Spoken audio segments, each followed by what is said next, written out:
दर्शकों, आपका स्वागत है एक बार फिर से आवाज़ इंडिया चैनल के विशेष प्रोग्राम जीवन जीने की कला में। कल हमने देखा कि किस तरह हमारे पूज्य भंते जी ने हमें बताया कि पूजा पाठ का अर्थ क्या है। साथ ही उन्होंने हमें त्रिशरण क्यों लेते हैं इसका भी जवाब दिया। पंचांग प्रणाम के 5 आयाम भी उन्होंने हमें समझाए। आज हम अपने सवाल जवाब के सिलसिले को आगे बढ़ाते हैं और चलते हैं भंते जी की ओर। वंदामी भंते जी। भंते जी, आज का मेरा पहला सवाल यह है कि क्या बुद्ध का धम्म यह बहुत ही निराशावादी है? ऐसा कुछ लोगों का कहना है। क्या यह वास्तव में सही है भंते जी? क्या बुद्ध निराशावादी है? प्लीज मार्गदर्शन कीजिए। वास्तव में देखा जाए तो बुद्ध न निराशावादी है या इसे आशावादी के रूप में न देखकर बुद्ध का जो धम्म है वो सत्यवादी है। तो जैसे पहले आर्य सत्य में बुद्ध ने दुख के बारे में बताया, तो ये तो जीवन की कड़वी सच्चाई है। जैसे जन्म लेना, बुढ़ापा, मरना, प्रिय लोगों से दूर होना, अप्रिय लोगों से संपर्क में आना, ये सारे दुख है, ये जीवन की सच्चाई है। तो इसलिए इस पहला जो आर्य सत्य है ये निराशावादी नहीं है, ये सत्यवादी है। आप जैसे दूसरे आर्य सत्य में आते हैं तो उसमें बुद्ध दुख का कारण बता रहे हैं कि दुख जो है उसका कारण क्या है। अगर भगवान बुद्ध केवल दुख का कारण न बताकर केवल दुख ही बताते और चुप रह जाते तो हम कह सकते हैं कि हाँ भाई ये निराशावादी है। लेकिन बुद्ध ने दुख का विस्तार से बताया कि क्या कारण है। तो उस कारण में उन्होंने बताया कि क्या क्या 3 कारण हैं। तो जब कारण बता रहे हैं तो इससे हमें पता चलता है कि बुद्ध केवल सत्यवादी नहीं है, वो हेतुवादी है, यानी कारण को बता रहे हैं। फिर हम तीसरे आर्य सत्य में आते हैं तो बुद्ध कहते हैं कि दुख का निवारण है, यानी दुख का अंत है। अब इससे बढ़कर आशावादी क्या हो सकता है? जब कोई कह रहा है कि दुखों का अंत है तो इससे बड़ा आशावादी स्टेटमेंट और क्या हो सकता है? तो इससे तीसरे आर्य सत्य से पता चलता है कि यह बहुत ही आशावादी है। और फिर बुद्ध केवल आशावादी नहीं है, चौथे आर्य सत्य में वो बताते हैं कि दुख निवारण का मार्ग क्या है। तो बुद्ध केवल आशावादी नहीं है, बुद्ध क्रियावादी है। वो बता रहे कि क्या करना चाहिए जिससे दुखों का अंत होता है। तो दुख, अगर दुख के परिभाषा हम करें तो 4 आर्य सत्य में हमने दुख ये शब्द सुनकर लोगों को भले ऐसा लगता हो ये निराशावादी है, लेकिन अगर हमें इसे गौर से देखें कि बुद्ध ने क्या कहा है तो तब हमें पता चलता है कि पहला जो दुख का सत्य है उससे पता चलता है कि बुद्ध सत्यवादी है। दूसरे दुख का कारण को अब जब देखते हैं तो हमें पता चलता है कि भगवान बुद्ध की शिक्षा हेतुवादी है। तीसरा आर्य सत्य में जब बुद्ध कहते हैं दुखों का अंत है तो इससे पता चलता है कि भगवान बुद्ध आशावादी हैं। और चौथा आर्य सत्य में बुद्ध दुख निवारण का मार्ग बताते हैं तो इससे पता चलता है कि वो क्रियावादी है। तो कहीं पर भी बुद्ध निराशावादी नहीं है, इस बात को समझना जरूरी है। भंते जी, मेरा अगला सवाल यह है कि ये आर्य सत्य क्या है और इसे आर्य सत्य क्यों कहा गया है? प्लीज मार्गदर्शन कीजिए भंते जी। वैसे तो दुनिया में कई सत्य है, लेकिन इन 4 को ही आर्य सत्य क्यों कहा गया है? तो आर्य का अर्थ होता है श्रेष्ठ, नोबल। तो ये जो 4 आर्य सत्य जो कोई समझ लेता है और इस 4 आर्य सत्य में जो चौथा आर्य सत्य आर्य अष्टांगिक मार्ग, उस पर जब व्यक्ति चलने लगता है तो वो श्रेष्ठ हो जाता है, वो अरहंत हो जाता है, इसलिए आर्य हो जाता है। तो इसलिए हम उसको आर्य सत्य कहते हैं। तो आर्य सत्य यानी ऐसे सत्य जो व्यक्ति को आर्य कर दे, यानी श्रेष्ठ कर दे। और वो श्रेष्ठ कब होगा? जब वो इस आर्य अष्टांगिक मार्ग पर चलकर राग द्वेष मोह का अंत कर देगा तो वो श्रेष्ठ होगा, तो वो आर्य होगा। इसलिए इन 4 आर्य सत्यों को आर्य सत्य कहा गया है। तो पहला आर्य सत्य है दुख। तो दुख क्या है इसके बारे में भगवान बुद्ध ने बड़े विस्तार से समझा है।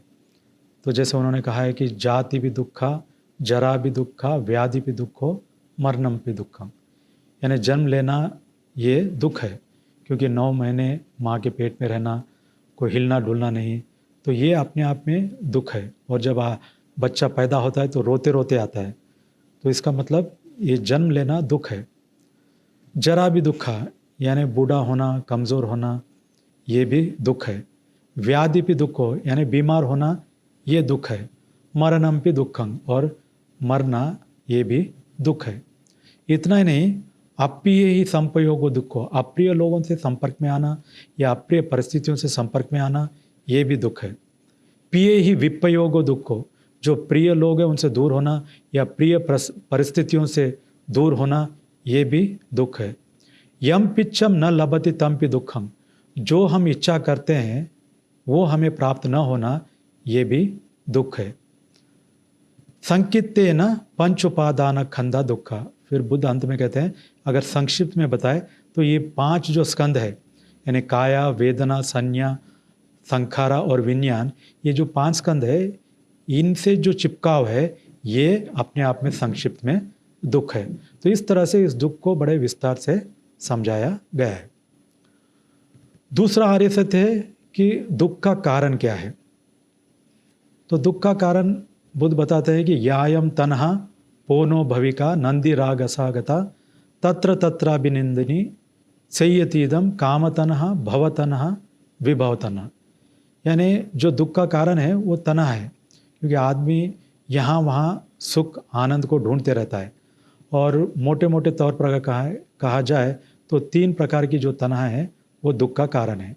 वो क्या है? काम तनहा यानी इंद्रिय सुख का तनहा, भव तनहा यानी अगले जन्म में मैं ये बनूं, राजा बनूं, देवलोक में पैदा हूँ, इस तरह की जो तनहा है वो भव तनहा। और विभव तनहा, कुछ लोगों की तो ऐसी इच्छा होती है कि जीवन ना हो तो अच्छा है, मर जाए तो अच्छा है, तो इस प्रकार की जो तनहा है वो विभव तनहा है। तो ये 3 प्रकार की जो तनहा है ये दुख का कारण है। अब तीसरे आर्य सत्य में दुख का निवारण। तो दुख का निवारण क्या है? ये जो तना है इसका अंत करना, ये दुख का निवारण है। जैसे ये काम तना है, भव तना है, विभव तना है, इन तनाओं का अंत करना, इनका नाश करना, ये यानी एक तरह से निर्वाण को प्राप्त करना, ये दुखों का अंत करना है। अब ये दुखों का अंत करना या निर्वाण प्राप्त करना कैसे? तो ये चौथा आर्य में बताया है, अयमेवो आर्यो अष्टांगिको मग्गो, यानी ये जो आर्य अष्टांगिक मार्ग है ये दुख अंत करने का मार्ग है। इस आर्य अष्टांगिक मार्ग को 3 भागों में बांटा गया है, सील, समाधि और प्रज्ञा। इस मार्ग पर चलकर ही दुखों का अंत किया जा सकता है। तो ये चारों आर्य सत्य जो है, दुख क्या है, दुख का कारण क्या है, दुख का निवारण क्या है और दुख निवारण का मार्ग क्या है, इसके बारे में बड़े विस्तार से समझाया है। और ये 4 आर्य सत्य का एकमात्र उद्देश्य है कि मनुष्य के जीवन में जो दुख है उन सारे दुखों का अंत कैसे किया जाए और सारे दुखों का अंत करना यानी निर्वाण को प्राप्त करना। भंते जी, आपने तो इसका उत्तर बहुत सरल तरीके से समझाया। मुझे लगता है दर्शकों को भी काफ़ी अच्छा समझ में आया होगा। भंते जी, इसी श्रेणी में मेरा अगला सवाल यह है कि आपने हमें तृष्णा के बारे में बताया, काम, भव और विभव तृष्णा अर्थात तन्हा के बारे में उल्लेख किया। इसको विस्तार से आप हमें समझा सकते हैं भंते जी? तो काम तन्हा यानी जो हमारे इंद्रियां हैं उस इंद्रिय सुख के पीछे भागना, ये काम तन्हा है।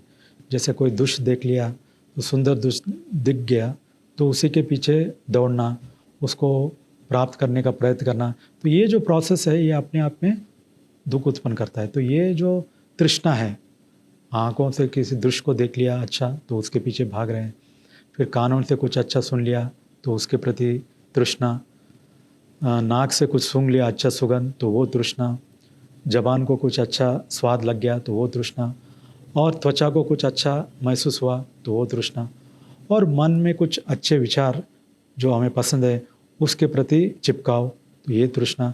तो ये जो 6 इंद्रियां हैं, इन 6 इंद्रियों से जो सुख मिलता है उनके पीछे भागना, उसकी तृष्णा करना, ये कामतना है।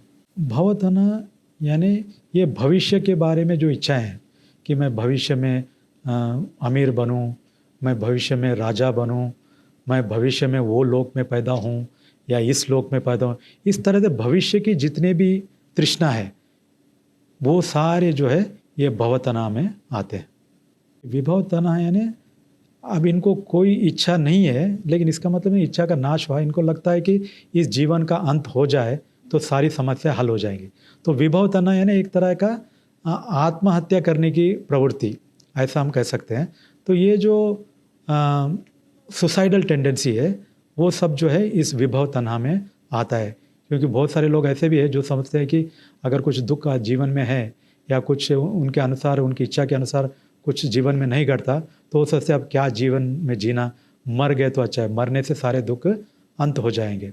तो इस तरह से विभव तन्हा ने मरने की जो इच्छा है या मरने का जो टेंडेंसी है वो विभव तन्हा में आता है।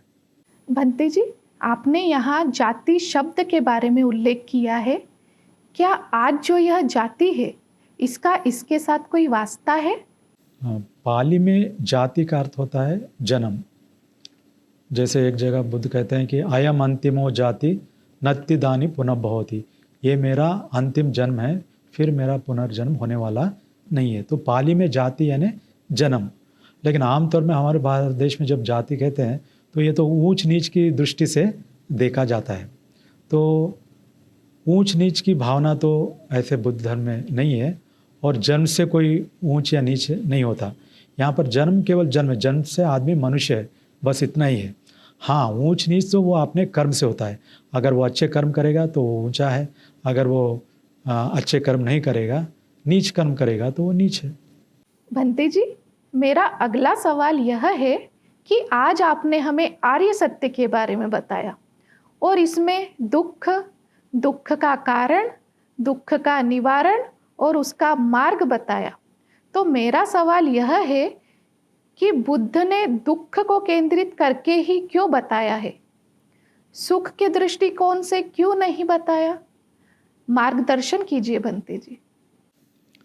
ये बहुत अच्छा प्रश्न है। एक उदाहरण से देखते हैं। जैसे मान लो कोई बीमार व्यक्ति डॉक्टर के पास जाता है,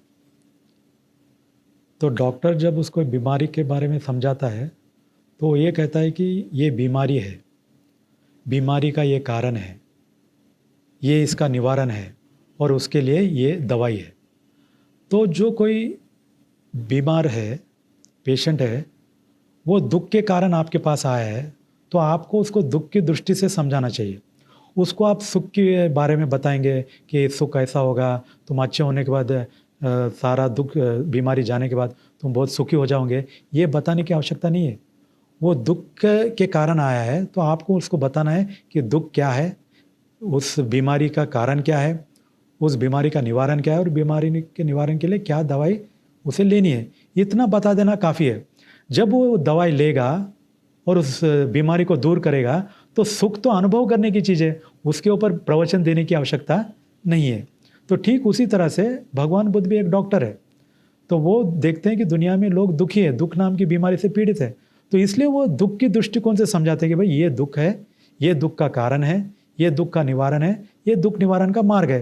तो एक बार आप दुख निवारण के मार्ग पर चले तो जब दुख दूर होगा तो जो कुछ बचा है, जो कुछ अनुभव में आया है, वो सुख ही सुख है, उसे बताने की आवश्यकता नहीं है। साधु साधु साधु। धन्यवाद भंते जी, आपने बहुत अच्छी तरीके से हमें मार्गदर्शन दिया है। दर्शकों, आज का ये एपिसोड आपको ज़रूर पसंद आया होगा। ऐसे ही कुछ सवालों के जवाब लेकर आएंगे अगले एपिसोड में। तो देखते रहिए आवाज़ इंडिया टीवी का विशेष प्रोग्राम जीवन जीने की कला।